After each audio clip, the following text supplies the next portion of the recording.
accelerate. 50 and Just 60. pulls away. Yeah, pulls away happily. 1,000 revs.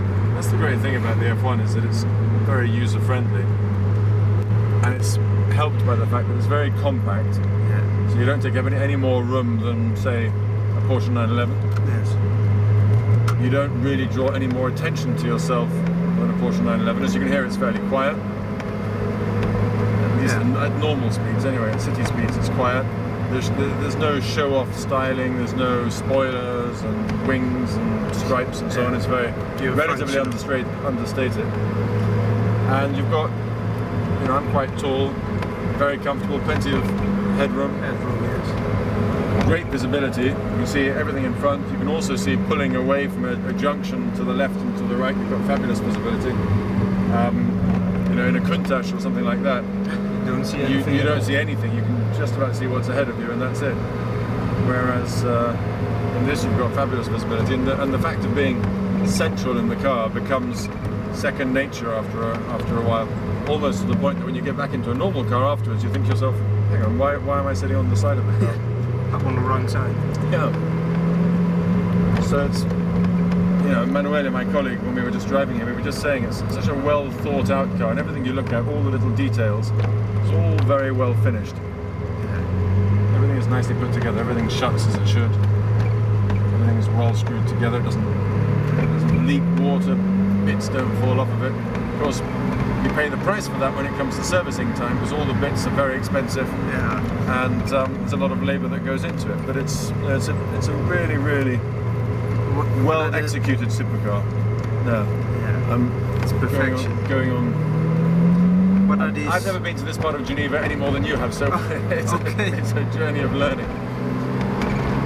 What are the service intervals? Service intervals are. Do you know? I have to confess, I'm not sure what the official service intervals are. Yes, policeman. But in reality, I send my car to the factory every winter. Okay. And it gets looked after there. In Woking.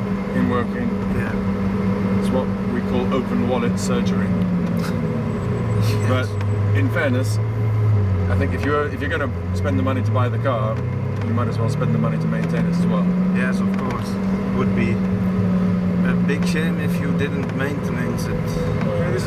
They're not the most complicated cars, but everything on them is built to a very high standard. All the bits, all the components are, you know, of aeronautical quality. Everything is handmade in obviously very, very small quantities as well. You know, you can see it's the gear change. It feels like a gear change. It doesn't feel like a computer doing it. I think somebody described it as a rifle bolt action, and that is, you know, pretty much what it feels like.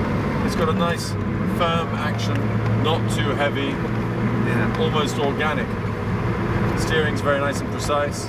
There's no slack in it at all.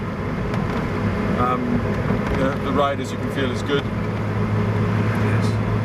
Brakes are good, although you need to give them a good hard shove. And they do have a tendency to squeak if you don't use them hard.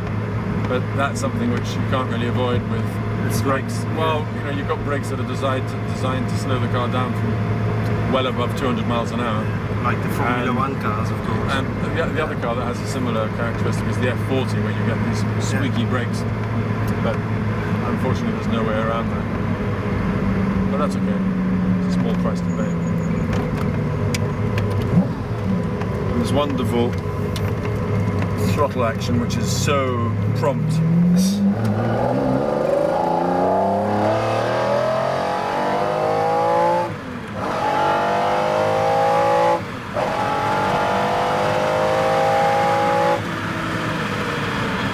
Pretty good brakes, as you can see.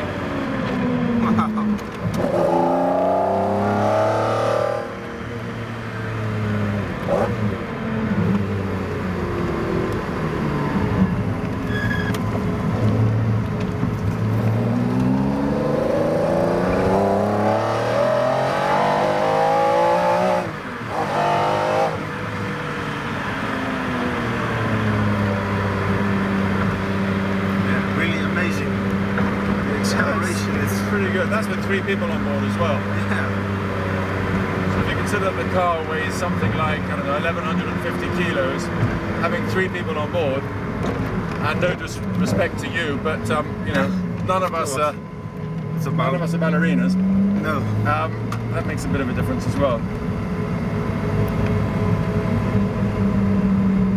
Yeah. In one word, stunning. Yeah, I think so. I think it's the complete package. Yes. Well, for me, it will always be the #1 supercar. Unless McLaren makes a very good successor. But I doubt it. When they do, we'll be waiting. Yeah.